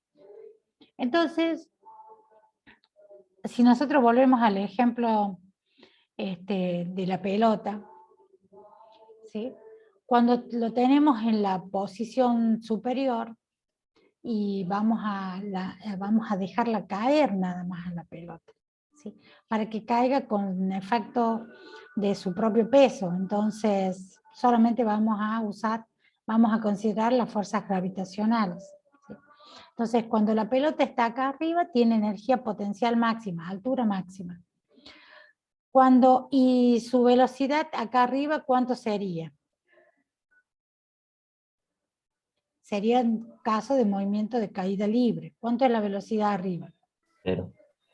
0. Entonces, si la velocidad es 0 en la posición 1 acá arriba, quiere decir que la energía cinética inicial, ¿cuánto es? Un valor. La energía cinética, recordemos que dijimos que era 1/2 de la masa por la velocidad al cuadrado. Si la velocidad acá arriba es 0, ¿cuánto es la energía cinética? 0. 0, ¿sí? O sea que cuando estoy acá arriba solo tengo energía potencial, cuando estoy por lanzarlo, o sea, estoy considerando una caída libre, ¿sí?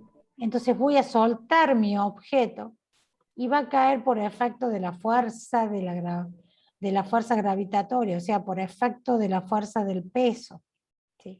Con la aceleración de la gravedad. A medida que baja va adquiriendo velocidad, ¿sí? Si adquiere velocidad quiere decir que va adquiriendo energía cinética. Cuando llego al piso tengo la máxima velocidad, ¿sí o no? Claro, o sea, antes de llegar al piso, digamos. Claro. Cuando estoy por llegar al piso tengo la máxima velocidad. Entonces ahí tengo la máxima energía cinética. Pero a su vez, la energía potencial, que era máxima acá arriba, fue disminuyendo porque porque voy disminuyendo la altura. Hasta que llega acá abajo y que tengo altura nula. Entonces la energía potencial, ¿cómo es?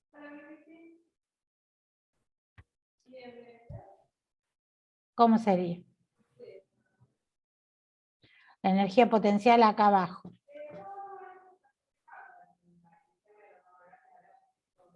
0. 0. Perfecto. O sea que en caída libre mi energía potencial se transforma en energía cinética. O sea, La energía potencial acá arriba es máxima, la energía cinética es 0. Voy perdiendo energía potencial y voy aumentando energía cinética. En un punto y medio voy a tener las dos, energía cinética y energía potencial. En un sistema conservativo, ¿sí?, como el que estamos presentando, la fuerza se considera una fuerza conservativa, porque en cada instante del tiempo, en cada instante de este sistema que va bajando en caída libre,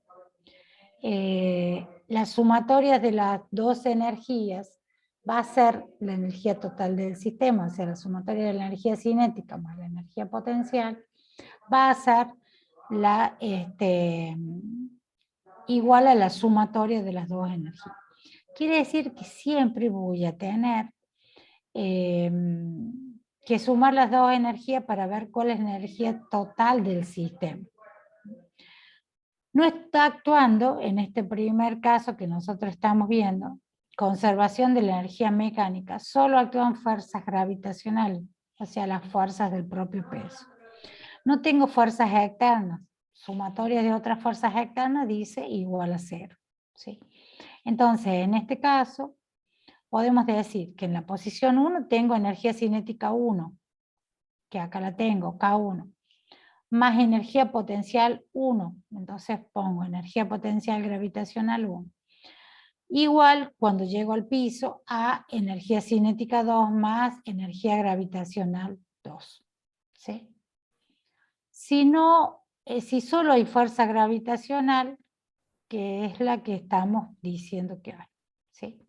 Entonces puedo reemplazar un medio de la masa por la velocidad 1 al cuadrado más m por g por la altura 1 igual a un medio de la masa por la velocidad 2 al cuadrado más un medio de la gravedad más la masa por la gravedad por la posición 2, que sería esta ecuación. Con esta relación de conservación de la energía nosotros podemos calcular, podemos aplicar y calcular algunas de las variables que nos pide el problema. ¿Sí? Por ahí nos puede pedir la velocidad final o nos puede pedir la altura en un determinado instante.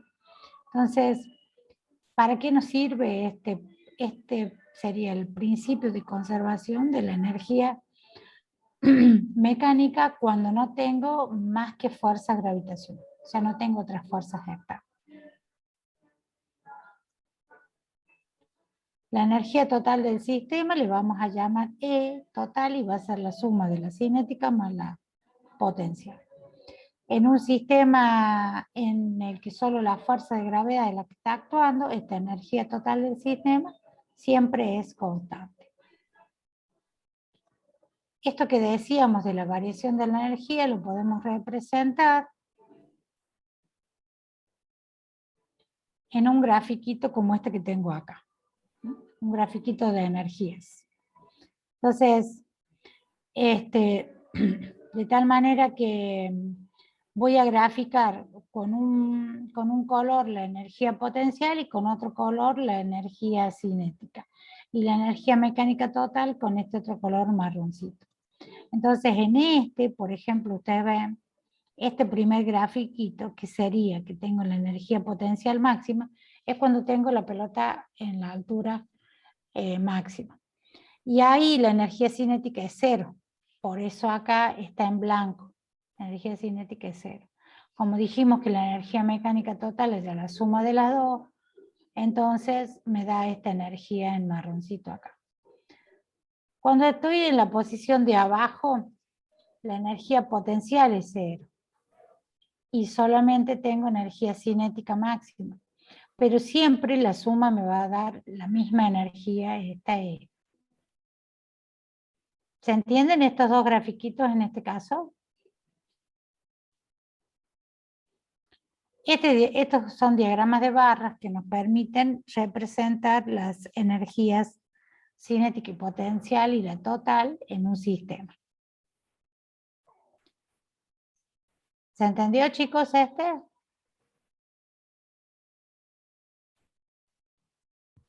Sí. Sí, profe.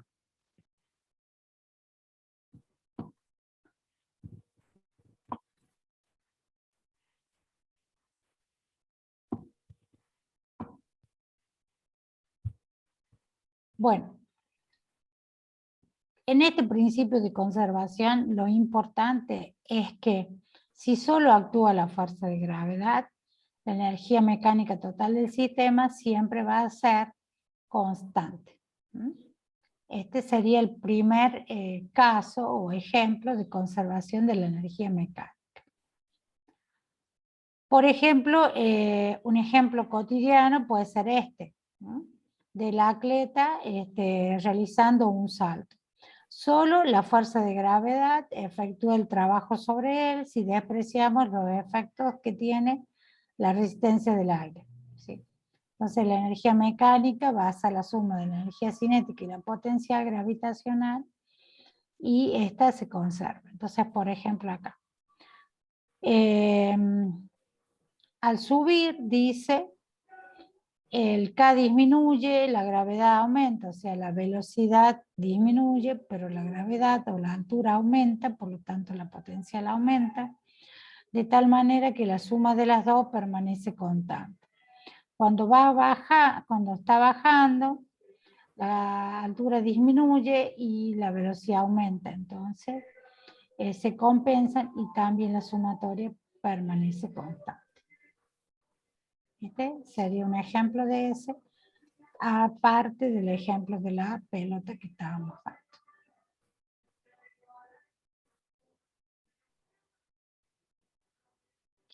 Bueno, ¿qué pasa cuando tengo otras fuerzas que realizan trabajo? No tan solo la fuerza de la gravedad, ¿sí? Entonces tengo que considerar qué es lo que pasa en cada uno de los casos. Si tengo el trabajo realizado por otras fuerzas, se va a sumar al trabajo realizado por la fuerza de gravedad. Y nos va a dar una variación de energía cinética. ¿Sí? El trabajo de la fuerza de gravedad siempre nos va a dar una variación de energía potencial gravitacional. Entonces, reemplazando acá la potencial gravitacional, voy a tener el trabajo realizado por las otras fuerzas más la variación de la energía potencial gravitacional, que es potencial 1 menos potencial 2, igual al trabajo de la variación igual a la variación de la energía cinética K2 menos K1. ¿Sí? Podemos acomodar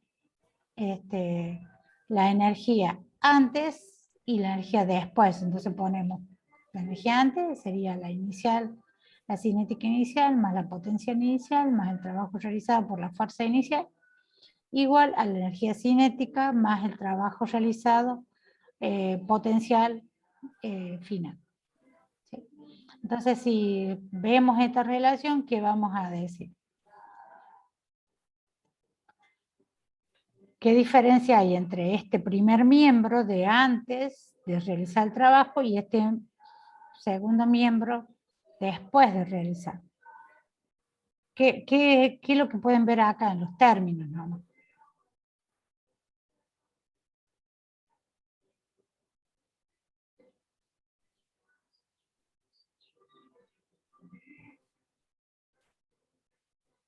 ¿Mm? ¿Qué es lo que pasa? Yo en el anterior no tenía este trabajo de las otras, ¿no es cierto? Tenía esto igual a esto directamente. Con relación al otro teorema anterior. No tenía esta parte. Ahora sí tengo estas fuerzas externas. Entonces, tengo que analizar si por estas fuerzas externas voy a tener un trabajo positivo final o negativo. Entonces voy a analizar, entonces voy a tener que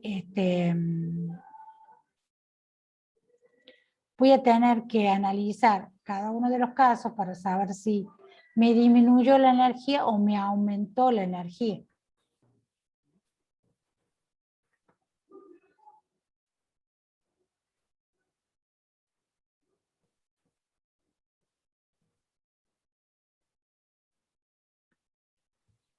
Como nosotros habíamos visto el caso del resorte sería un caso de energía potencial elástica. ¿Sí? Elástica. Entonces, para el caso del resorte ya nos aparece la energía potencial elástica. Por eso a la otra le decimos energía potencial gravitacional. Como el trabajo efectuado por un resorte, habíamos dicho que era un medio de K por la longitud en la posición 2 al cuadrado, menos un medio de K por la longitud en la posición 1 al cuadrado. Entonces, este cambio en la posición 1 y posición 2 son idénticos los términos, entonces definimos la energía potencial elástica justamente con la misma relación, un medio de la constante del resorte por la posición al cuadrado. Entonces, para el resorte voy a tener energía cinética más posición más energía potencial elástica 1 igual a energía cinética 2 más la posición más la energía potencial elástica 2. ¿Sí? Y lo mismo, si existiera otra fuerza externa, voy a sumarle la fuerza externa. La fuerza externa siempre se suma del lado inicial, porque está como que en el comienzo, porque modifica o contribuye al cambio de posición. ¿Queda claro esto, chicos?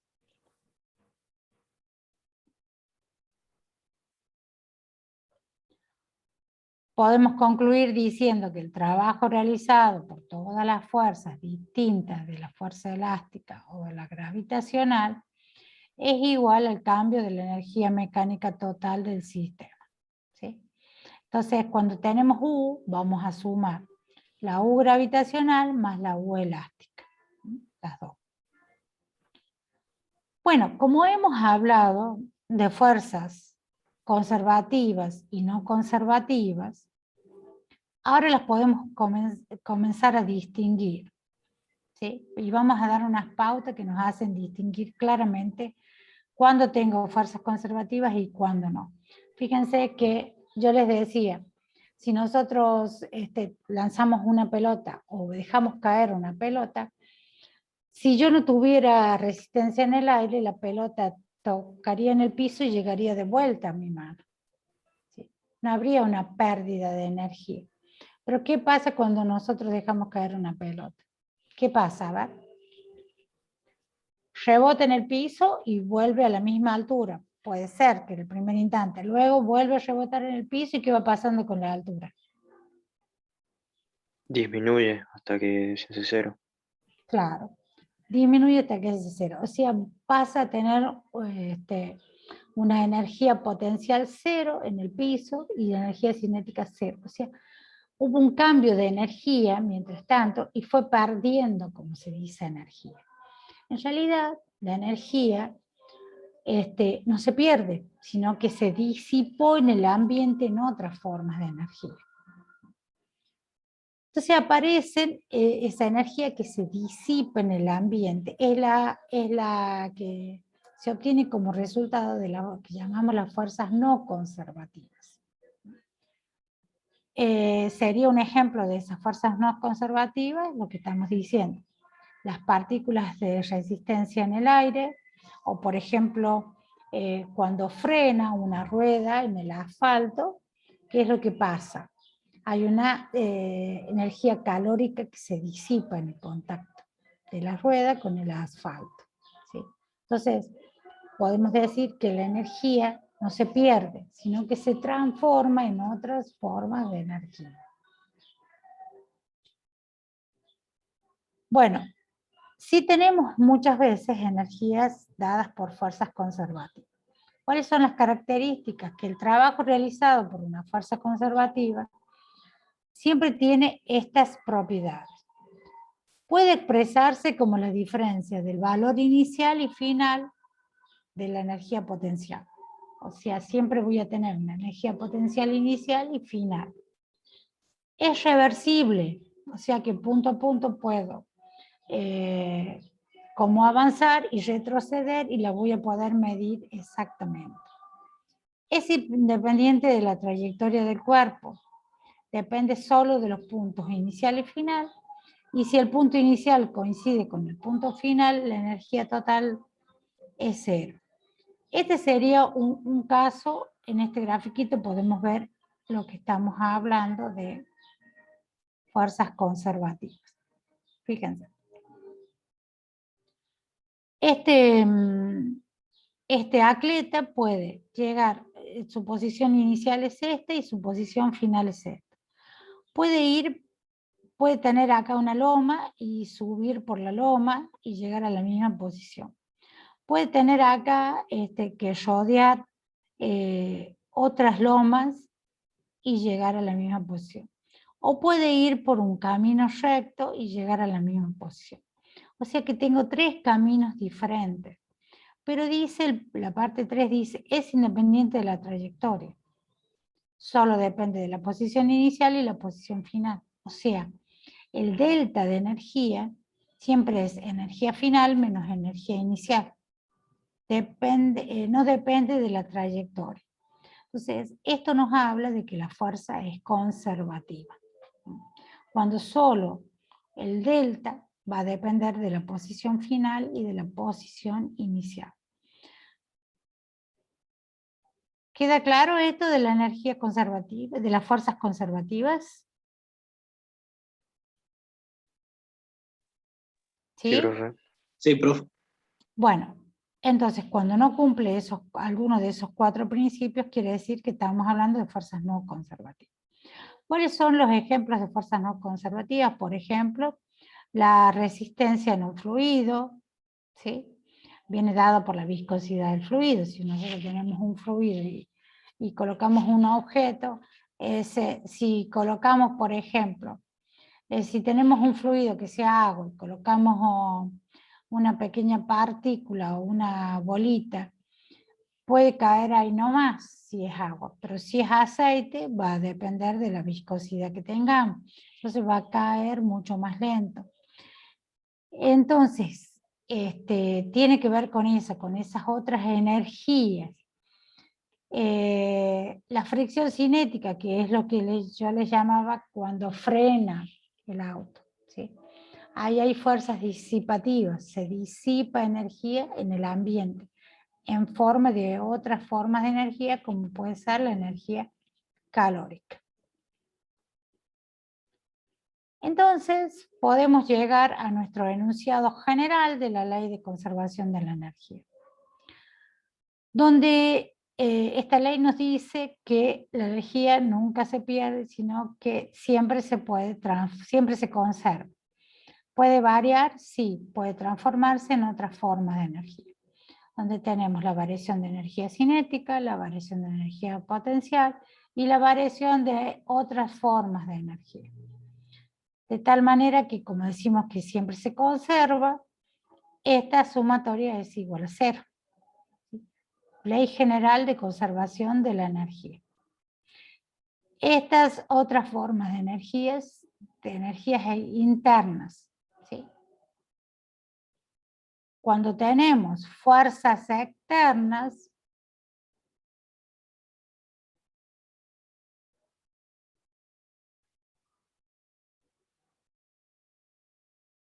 entonces vamos a tener en cuenta, pensé que tenía otro ejemplo, pero tenemos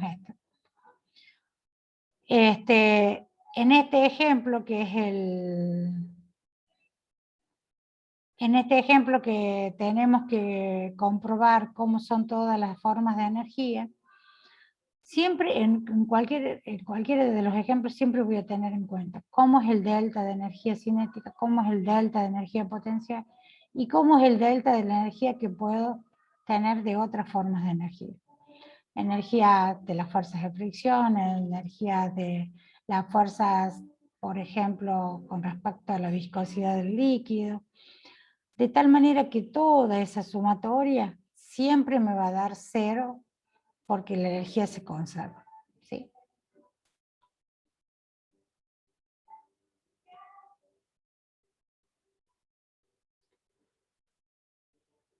Acá les dice, la energía nunca se crea ni se destruye, solo cambia de forma. Principio de conservación de la energía. Bueno, esta es toda nuestra unidad número 4. donde los conceptos fundamentales que hemos visto, el concepto de trabajo, concepto de potencia, concepto de energía cinética, de energía potencial y principio de conservación de la energía. Y la distinción que hay entre fuerzas conservativas y fuerzas no conservativas. ¿Queda claro, chicos? Sí, profe. Sí, profe. Bueno, como ven, esta unidad no es muy larga, los conceptos son simples y se aplica para poder resolver los problemas. Tenemos que entender bien dinámica y cinemática, ¿sí? Porque siempre tenemos que aplicar el concepto de fuerza o ver qué fuerzas están actuando. Por eso es que la damos a esta unidad después que ya rinden dinámica. Como ya han estudiado dinámica, yo ya se las di hoy para que nos queden claros. Bueno, chicos, nos estamos viendo entonces, finalizamos con esta unidad y nos estaríamos viendo el sábado a las 3 de la tarde para el parcial. Bueno, profe, gracias. Profe, ¿Pudieron colocar la asistencia en el campus? sí, Sí, No, profe. profe, yo me olvidé. Sí, profe. Yo también me olvidé, profe. Siempre Bueno, me olvido. ya les voy a ampliar el horario. ¿Qué me querían consultar? Profe, al final la hora del sábado, disculpe, ¿es a las 3 o a las 6, dijo? A las 15, a las 3 de la tarde. Bien, bien. Gracias. Profe, ¿podría volver a repetir cómo sería la modalidad? O sea, nos conectamos como los parciales, como álgebra, rendimos por plataforma, por videollamada. Va a ser una videollamada, vamos a rendir con el Zoom, este mismo Zoom, digamos. Este mismo Zoom que ustedes ingresan al aula de clase va a estar habilitado ese día. Entonces, van a tener el cuestionario y van a tener que resolver los problemas. El cuestionario tiene situaciones de análisis teórico, podríamos decirle, porque ustedes van a elegir las opciones de acuerdo a las consignas, y luego van a tener problemas que resolver, donde ustedes van a calcular y van a trabajar en sus hojitas, y van a elegir en el cuestionario el resultado correcto. Y la hojita donde han resuelto el problema, después van a tener el tiempo para tomarle la foto y subirla a la plataforma. Van a tener un link para subir las hojitas que ustedes trabajen. ¿Queda claro? Sí, profe, ¿podemos tener apuntes al lado, así como ecuaciones, o sí tenemos que saber las ecuaciones? Sí lo pueden tener. No se olviden tener la calculadora también. Sí. Ok, muchas gracias, profe. Bueno, nos vemos el sábado entonces. Chao, profe, gracias. Profe. Chao, Chao, profe, gracias. Chao, chao.